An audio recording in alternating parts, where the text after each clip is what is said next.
Hola, soy Chris Barnes y bienvenidos a The Network, a un diálogo con los protagonistas de las noticias. El asesinato del carismático líder de la oposición ruso, Boris Nemtsov, cerca del Kremlin, ha sumido al país en luto y vuelan las acusaciones y contraacusaciones. ¿Quién está detrás del asesinato de otro crítico de Vladimir Putin? Los investigadores plantean la posibilidad de que sean radicales de la oposición queriendo agitar el país. Algunos acusan al gobierno. Nemtsov, crítico con el conflicto ucraniano, estaba a punto de liderar una manifestación contra los presuntos vínculos de Rusia con los separatistas. El presidente Putin ha prometido una investigación a fondo. ¿Cómo debería responder Europa? Desconfiada ante la ofensiva contra la oposición, sin embargo, depende de Rusia para obtener cerca del 30% de su gas. En conexión con esta edición de Network, aquí en el Parlamento Europeo en Bruselas está Elmar Brok, parlamentario alemán, presidente de la Comisión de Asuntos Exteriores y miembro del grupo de centro-derecha PPE. Gilbert Doktorov, fundador del Comité Americano para el Acuerdo Este-Oeste, una organización prorrusa. Debo señalar que el embajador ruso declinó nuestra invitación. Fraser Cameron, director del Centro EU-Rusia, una organización occidental que intenta promover vínculos más estrechos. Bienvenidos. La pregunta para todos ustedes: ¿quién piensan que está detrás del asesinato de Nemtsov? Creo que nunca lo sabremos, porque siempre que se asesina a líderes de la oposición o se les ataca, en Rusia nunca encuentran a los responsables. Así que no confía en la investigación. No confío en la investigación porque tenemos la experiencia de los últimos 10 años. Me parece que es una declaración muy optimista porque inmediatamente después del asesinato de Nemtsov, la prensa estaba llena de ideas que apuntaban al Kremlin como responsable. El Kremlin aparecía en todas las fotos sin necesidad de texto.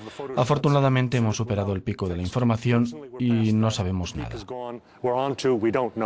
Señor Cameron, ¿qué opina de esto? El sistema mató a Boris Nemtsov. Putin ha creado un sistema en el que las fuerzas de seguridad operan con impunidad. Y lo hemos comprobado en los asesinatos de Anna Politkóvskaya, Sergei Magnitsky y otros muchos. Es el sistema el que se encargó de hacerlo.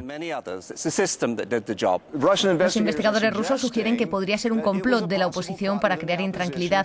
¿Creen que es una posibilidad, Gilbert? No lo creo, aunque los socios de Nemtsov no tengan escrúpulos. Decir que son asesinos creo que es ir demasiado lejos. Elmar, ¿existe la posibilidad de que sea la oposición?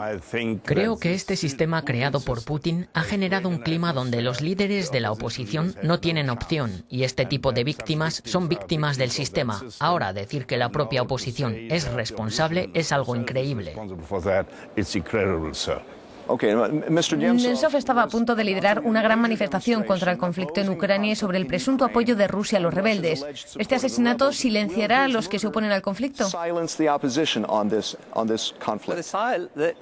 La oposición tiene medios limitados para exponer su caso. No les está permitido hacerlo en la televisión estatal, por ejemplo.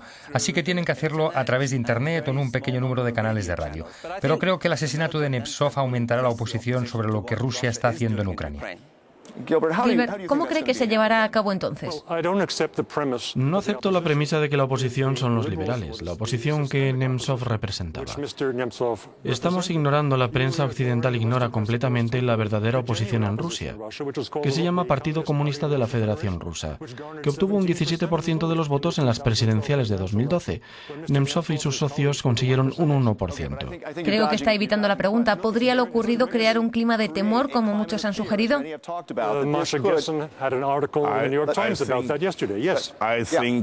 Creo que esos partidos de oposición al Kremlin de los que habla mi vecino no son la oposición. La oposición no tiene opciones de ganar las elecciones, tiene recursos limitados. No pueden aparecer en la televisión y están bajo presión, por lo que mucha gente tiene miedo y no se les permite concurrir a las elecciones muy a menudo. Bien, entonces hay críticas. ¿Cómo debería responder Europa, Fraser? Tenemos que apoyar a las fuerzas que realmente tratan de conseguir una Rusia más liberal, una Rusia basada en la ley. Es lo que nos interesa. Gilbert, ¿ve algún cambio en la política europea? La política europea ha cambiado drásticamente, 180 grados en los últimos 14 meses. Este cambio vino a satisfacer justamente las llamadas que hizo Nemtsov en 2010, cuando lo escuché en Nueva York, pidiendo que aumentaran las sanciones contra toda la clase política en torno al Kremlin y las regiones.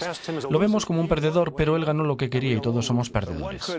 Alguien podría argumentar que las sanciones hasta el momento no han tenido mucho efecto. ¿Por qué imponer más sanciones? ¿Cuál debería ser la respuesta europea? Elmar. Debería quedar muy claro que Rusia ha quebrantado la ley internacional al atacar a un país independiente. Por lo tanto, las sanciones tendrían que dejar claro que estos ataques cuestan muy caros. Hay que decir que en Rusia hay un clima antidemocrático contra el Parlamento, contra los derechos de las personas, y esto no es aceptable. Pero si hay alguna conexión oficial con este asesinato, ¿cree que debería haber alguna reacción europea por medio de sanciones o de otra forma? Me refiero a que las sanciones deberían ampliarse para cubrir a todos los miembros de la Duma, todos los miembros de las fuerzas de seguridad, todos los miembros... ¿Se refiere por Ucrania o por el asesinato? Ambos, es decir, respecto a Ucrania, como ha dicho el señor Brok, es una ruptura completa de la ley internacional. Tiene que haber sanciones. El sistema de Putin va contra los intereses económicos y sociales de su propia gente y va en contra de los derechos humanos. Pero Putin tiene el control realmente. ¿Alguien podría decir que va más allá de su control? ¿Qué opina, señor Gilbert? Bien, en Occidente y en la prensa occidental se ve a Putin y a Rusia como la misma cosa. Y eso es una pena porque Rusia es un país de 142 millones de personas, una sociedad muy compleja con fuerzas que no se escapan al poder de Putin, pero es una sociedad abierta. Tiene una maquinaria política, ¿no? ¿Hasta dónde llega? Tiene una maquinaria política muy eficaz cuyo mayor impacto es hacer fracasar a la gente, incluso las que queríamos haber derrotado en el pasado. El Partido Comunista Ruso en 1996 tenía un 40% de los votos. Ahora consigue un 17%, ha tenido éxito. El Partido Comunista, pero ¿y el resto de la oposición? Fraser. Él simplemente no permite que haya espacio para que operen otros partidos. Incluso en las últimas elecciones, si hubiera permitido que los partidos de la oposición concurrieran con un poco de tiempo en los medios de comunicación, él probablemente habría ganado. Pero no lo hizo. Él no confió en los votantes y por eso hubo manifestaciones tras las elecciones manipuladas. Putin debería dar los mismos derechos a los demócratas liberales, a la gente que quiere una verdadera transparencia política, que a los que da al Partido Comunista. ¿Qué debería hacer ahora respecto al asesinato de Nemtsov para mostrar que permite una oposición libre?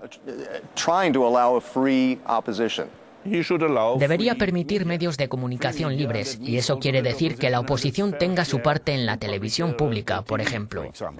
Hay más medios de comunicación libres en Rusia, sobre la cuestión de Ucrania, que los que hay en Estados Unidos en relación con Rusia. Dios mío, qué mentira. Es increíble decir que hay más libertad de prensa en Rusia que en Estados Unidos. Dios mío, los rusos deben de pagarle muy bien. No, fui muy claro al especificar que era la cuestión rusa y ucraniana. ¿Usted lee la prensa rusa? Creo que no lo hace. Yo sí. Yo también. Fraser, ¿qué opina? Hoy los rusos han prohibido a un gran número de conocidos europeos ir al funeral de Nemtsov en Moscú. Es un claro indicador de que incluso en un momento de tragedia personal, Rusia sigue operando así.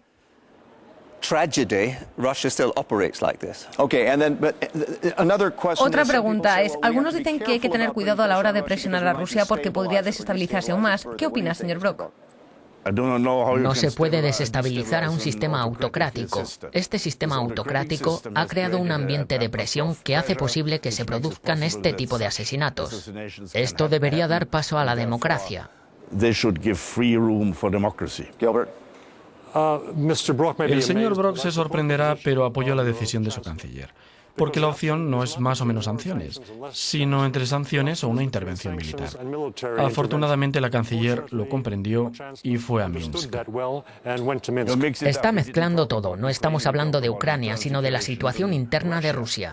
Fraser, ¿cómo se pueden cerrar las divisiones? No se puede cerrar la brecha porque es insalvable. Se está tratando con un sistema que simplemente distorsiona todo el proceso democrático en el que se basa la Unión Europea y no podemos destruirlo o ir contra nuestros valores. Tenemos que esperar y jugar a este juego hasta que el sistema cambie en Rusia. Gracias, Fraser. Nos hemos quedado sin tiempo. Me gustaría dar las gracias a nuestros invitados Elmar Brok, Gilbert Doctorow y Fraser Cameron. Soy Chris Burns y hasta la próxima. Gracias por conectar con The Network.